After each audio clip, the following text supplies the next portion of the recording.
Audiobook Schopenhauer, a filosofia e a arte de ter razão.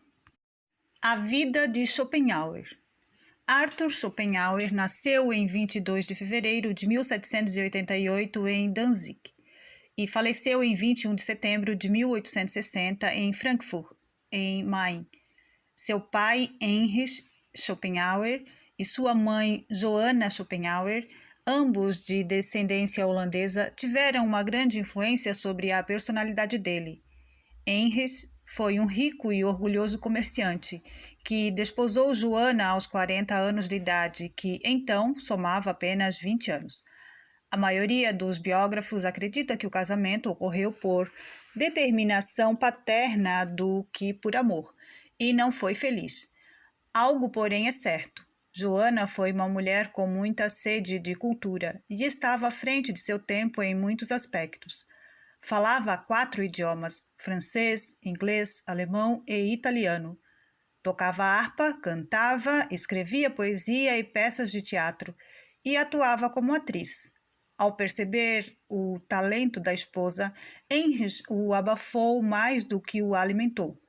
Comprou uma chácara de difícil acesso e afastada do centro de Danzig, e lá a manteve, cuidada por criados, visitando-a nos fins de semana em que não viajava a trabalho. Nesse contexto nasceram Arthur e, 8 anos depois, Adele, sua única irmã. O nome Arthur foi dado porque soava igual em alemão, francês e inglês. Décadas mais tarde, Schopenhauer elaboraria uma teoria segundo a qual o filho herdaria o caráter do pai e a inteligência da mãe.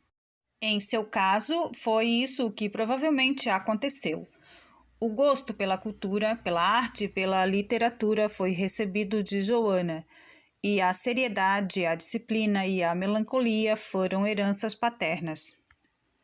Em 1793, a cidade de Danzig foi anexada ao Reino da Prússia e a família Schopenhauer se mudou para a cidade livre de Hamburgo. Após perceber o gosto especial pelos estudos do filho, Heinrich lhe fez uma proposta irrecusável. Permitir-lhe-ia uma juventude tipicamente cosmopolita, em que viajaria pelos países mais importantes da Europa e viveria em algum deles. Depois disso, Arthur usaria o poliglotismo aprendido na lucrativa atividade comercial da família. O jovem sonhador não conseguiu recusar a proposta e então viajou com a família pelo interior da Alemanha, pela Inglaterra, França e Suíça. Entre 1797 e 1799, viveu em Havre, na França, e alguns anos depois foi internado em uma escola clerical em Wimbledon, na Inglaterra. Conta-se que depois de 2 anos de vida francesa, ao retornar a Hamburgo, sua familiaridade com o francês era tanta que ele não se lembrava de como falar alemão. Décadas mais tarde, Schopenhauer, entre 1819 e 1912, escreveria que a França é, abre aspas, nação da Europa mais amante da vida, mais alegre, mais sensual e frívola, fecha aspas. Na Inglaterra, sua experiência foi um pouco mais áspera. Afinal, eram tempos de Revolução Francesa, o que fez com que a educação clerical inglesa se tornasse ainda mais repreensiva do que o normal. Décadas mais tarde, Schopenhauer criaria uma filosofia que, segundo Nietzsche, seria o primeiro ateísmo filosófico rigoroso da Alemanha, na qual o fanatismo das religiões receberia críticas de todos os ângulos. Sobre a religiosidade especificamente inglesa, Schopenhauer, entre 1844 a 1913, levantou em suas obras o fato de esse país ser, abre aspas, desonrado pelo bigotismo estúpido e, sobretudo, desprezível, fecha aspas, imposto pelos, abre aspas, padrecos imponentes, repressores e insolentes, fecha aspas, ali dominantes. Apesar disso, Schopenhauer desenvolveu uma intimidade significativa com a cultura e a língua inglesa, que manteria pelo resto da vida. Já idoso e vivendo em Frankfurt, conta-se que costumava frequentar um hotel inglês, onde jantava e conversava com os hóspedes, de preferência em inglês. Quando era confundido com um Englishman, recebia o engano como um elogio, pois via a Inglaterra como uma, abre aspas, nobre nação inteligente em sumo grau, fecha aspas. Embora também abrigasse o povo, abre aspas, mais melancólico da Europa, fecha aspas. Em 1805, aos 17 anos, Schopenhauer retornou de suas viagens e iniciou em Hamburgo sua curta carreira de comerciante. Tudo indica que ele teria sido um capitalista bem-sucedido. Afinal, pelo resto da vida, sempre mostrou ter uma boa organização com o trato com o dinheiro. Nunca se endividou, tinha cadernos com contas anotadas com rigor. E, em um episódio em que seu investidor lhe alegou falência e lhe propôs um acordo de renúncia à parte da herança, não o assinaria, como fizeram sua mãe e irmã, e assim não perdeu parte do seu capital, no que resultaria ser uma trapaça. No ano de 1805, porém, algo desconcertante aconteceu e mudou o rumo de sua vida. Seu querido pai, Heinrich, foi encontrado morto, boiando misteriosamente nos canais de Hamburgo. O motivo da morte nunca foi esclarecido. Suspeita-se de suicídio ou assassinato. Aos 60 anos de idade, Schopenhauer dedicaria sua obra filosófica à memória do pai, como símbolo do amor e gratidão sentido por ele. Em 1806, Johanna, Arthur e Adele se mudaram para Weimar, que se encontrava no auge de sua efervescência romântica. Passaram a frequentar o castelo de Johann Doppelgäuter, que era um dos centros de atividades culturais da cidade. Diz que um dia alguém indiscreto apontou a um jovem solitário, abandonado em um canto da sala e perguntou, entre aspas, ele está vivo? Com sua habitual cortesia, Goethe repreendeu a pergunta e respondeu, abre aspas, não ria desse jovem, ele um dia eclipsará todos nós, fecha aspas. Esse jovem era Schopenhauer, que, com a permissão de Johanna, encerrou sua carreira de comerciante e ingressou em um ginásio em Gotha, nas mediações de Weimar. Uma sátira, porém, realizada contra seus professores o levaram à expulsão desse ginásio, depois do que passou a receber estudos clássicos privados.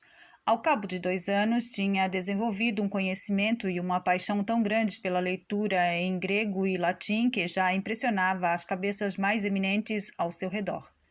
A amizade desenvolvida com Goethe nessa época foi fundamental em seu desenvolvimento. O maior nome da literatura alemã se aproximava dos 60 anos e logo percebeu o talento do ávido leitor de grego. E assim como faria posteriormente com o compositor Mendelssohn, estendeu-lhe o braço amigo. Arthur, então, passou a frequentar a biblioteca de Goethe com assiduidade, e ambos passaram tardes inteiras em conversações. Por intermédio do poeta, Arthur também conheceu o orientalista Friedrich Nietzsche, que o introduziu nos estudos sobre o pensamento indiano. As informações sobre o hinduísmo estavam apenas chegando à Alemanha nessa época, e Schopenhauer se aprofundou na novidade com tamanho empenho que registraria em sua obra, anos mais tarde, que os Vedas e Puranas, junto a Platão e Kant, definiam o tripé sobre o qual se assenta sua filosofia. A relação de Arthur com a mãe, Johanna, nunca foi pacífica. Suas cartas atestam que ambos tinham uma enorme dificuldade de conviver sem se destruírem. Johanna pedia para o filho se manter longe dela, o que já não ocorria com sua irmã, Adele, a quem Johanna sempre tinha por perto. Na seguinte carta a Arthur, lemos as ríspidas palavras da mãe ausente, pedindo trégua ao filho que a desesperava. Abre aspas. Não subestimo os seus pontos positivos, e tampouco culpo seu coração pelo que me repele em você. Contudo, suas ideias, juízos e hábitos, seu frequente mau humor, reclamações de coisas inevitáveis, olhares sombrios, as opiniões extraordinárias que pronuncias, como um oráculo que ninguém procurará contradizer. Tudo isso me deprime e atormenta, e eu não posso ajudá-lo. Suas eternas tergiversações, seus lamentos sobre a estupidez do mundo e a miséria humana me rendem péssimas noites e sonhos deploráveis. Fecha aspas. Schopenhauer, por sua vez, vingava-se da mãe com anotações como a seguinte. Abre aspas. Nunca fui uma criança bem-vinda. Nasci de uma mãe rebelde. Ela nunca me quis e eu retribuo o sentimento. Fecha aspas. Na contracorrente do machismo da época, Joana se tornou uma famosa escritora de novelas, de modo que Arthur, cuja distinção tardou a chegar, foi reconhecido por quase toda a vida como o filho de Schopenhauer. Em certa ocasião em que Joana se mangou dos títulos carregados e da pouca venda dos livros do filho, este lhe profetizou que um dia ela seria conhecida como a mãe de Schopenhauer. De fato, a profecia se cumpriu. Seja pela rivalidade, pela incompatibilidade entre ambos os gênios ou quaisquer outros motivos. Fato é que Joana e Arthur cultivaram por toda a vida uma distância que certamente pasmaria ao gosto latino.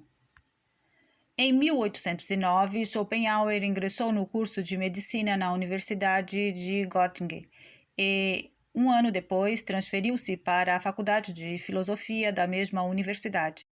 Na nova disciplina, teve aulas com Gottlob e Chussi, que também entrou para a história com a elaboração de Enesidemo, 1792.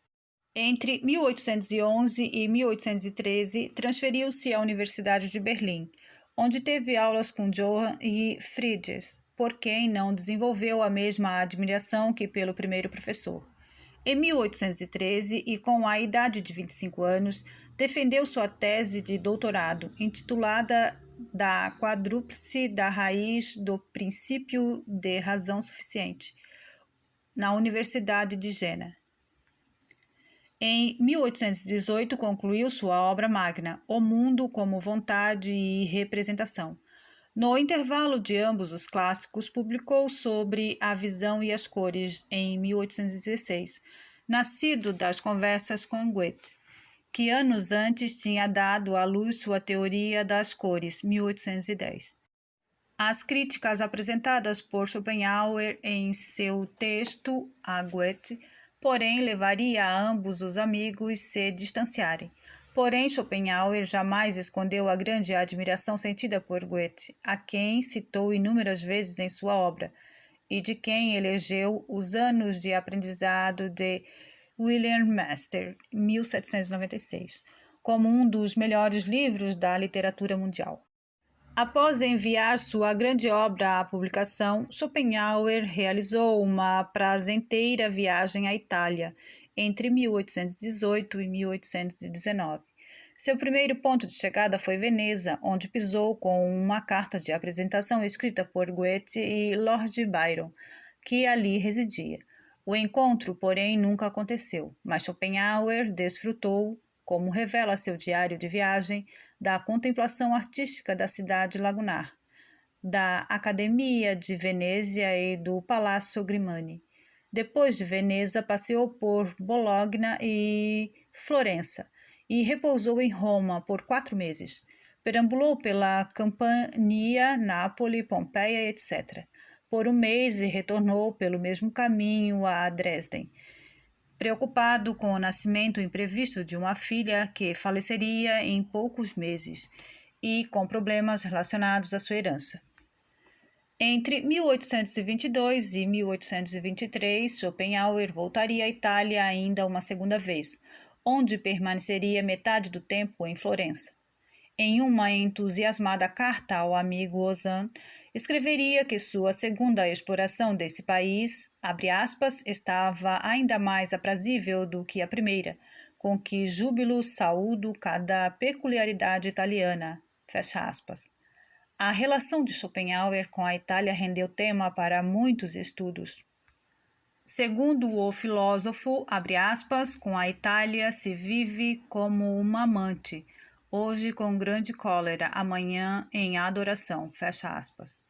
Esse país, para o pessimista, consiste na, abre aspas, nação mais bem dotada do senso de beleza, fecha aspas, na qual não apenas se aprende sobre arte como em nenhuma outra terra, como que, abre aspas, tudo o que vem da natureza, o céu, a terra, as plantas e árvores, os animais, os traços humanos, é verdadeiramente como deve ser, fecha aspas.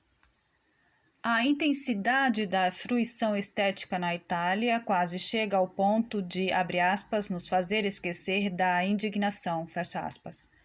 Com a perfídia, a imprudência e a presunção humana, que também nessas bandas se apresentam em grau superlativo, apesar dessas últimas palavras, por longo tempo, Schopenhauer considerou se estabelecer definitivamente na Itália. E 3 dias antes de falecer, pediu em uma carta a Giner pelas últimas notícias desse país, expressando seu apoio à unificação italiana e preocupação de que ela solapasse com sua diversidade regional, a qual, abre aspas, se encontrava ligada, talvez inconscientemente, boa parte da Europa culta, fecha aspas. Entre as 2 viagens à Itália e logo após a segunda, Schopenhauer deu um conjunto de aulas sobre a própria doutrina na Universidade de Berlim. Após sua morte, as anotações desses cursos seriam publicadas, de modo que podemos nos assegurar de que o professor Schopenhauer foi ainda mais dedicado do que o já claro escritor, no concernente à didática da apresentação de seu pensamento. A aversão desse autor ao que nomeou de, entre aspas, filosofia universitária, porém, isto é, a forma dominante do ensinamento filosófico em seu tempo, marcado pela subordinação da mesma a interesses políticos, eclesiásticos e, inclusive, pessoais dos professores, levaram-no a encerrar a breve carreira docente em 1825. Algum tempo depois, chegou a receber outros convites de outras universidades para reativá-la, mas ele os recusou com o argumento de que preferia escrever para muitos a ensinar para poucos. Entre 1825 e 1831, Schopenhauer viveu em Berlim, o período mais lúgubre de sua vida.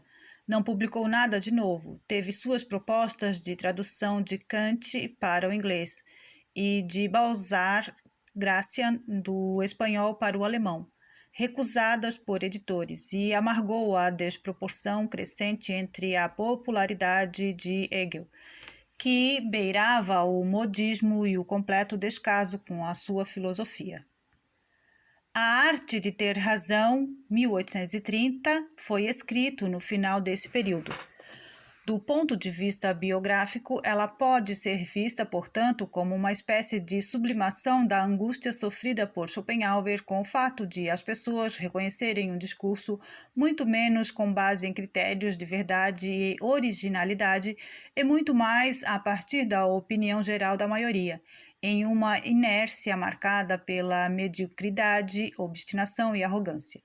A oposição filosófica de Schopenhauer, especificamente contra Hegel, se funda em suas críticas de que o otimismo e o racionalismo do último são meras maquiagens do antigo teísmo, que pretende separar o homem dos demais animais por meio de certo culto da razão, que revoga a idealidade a priori do mundo provada por Kant, e delira ao apostar em uma teologia histórica, que conduziria todos os acontecimentos do universo à, entre aspas, maravilhosa situação política da Alemanha de seus tempos. Conforme Schopenhauer, a história não traz nada de novo além da mesma dor, carência e discórdia de todos os tempos.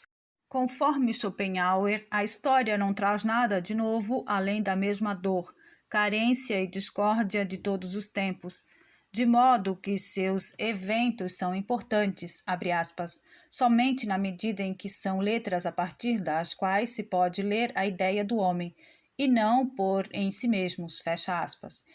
Em A Arte de Ter Razão, alguns dos sofismas discutidos se referem explicitamente a Hegel e nos ajudam a compreender melhor a polêmica de Schopenhauer contra o antecessor. Na estratégia 36, por exemplo, Schopenhauer afirma que para vencer um debate sem precisar ter a razão é muito útil, abre aspas, atordoar e surpreender o oponente com uma verbosidade sem sentido, o que se baseia no fato de que, abre aspas, os homens, quando estão a ouvir frases de estilo, pensam que deve haver o que pensar naquilo, fecha aspas. No estratagema 30, Schopenhauer retorna ao adversário ao admitir que cada um prefere crer a julgar. Em outras palavras, sua denúncia é que não há uma opinião sólida e plenamente confiável da parte da maioria, mas uma lamentável inércia da última, que, ao invés de examinar as razões sobre as quais se assentam os discursos, prefere crer que um pequeno grupo, por exemplo, de professores de filosofia realizou esse exame pelo bem comum e agora merece a aceitação e aplauso por tudo o que diz. Se Schopenhauer fundamenta, portanto, sua crítica filosófica a Hegel nas teses mencionadas anteriormente, sua aversão pessoal e de pouca inteligência, como bem complementa Nietzsche, contra Hegel se origina, sobretudo, de seu desespero com a passividade da multidão que aclama uma filosofia que pouco compreende, ao mesmo tempo em que recusa sequer abrir os livros de Schopenhauer, que são filosoficamente tão originais e contundentes quanto os de Hegel.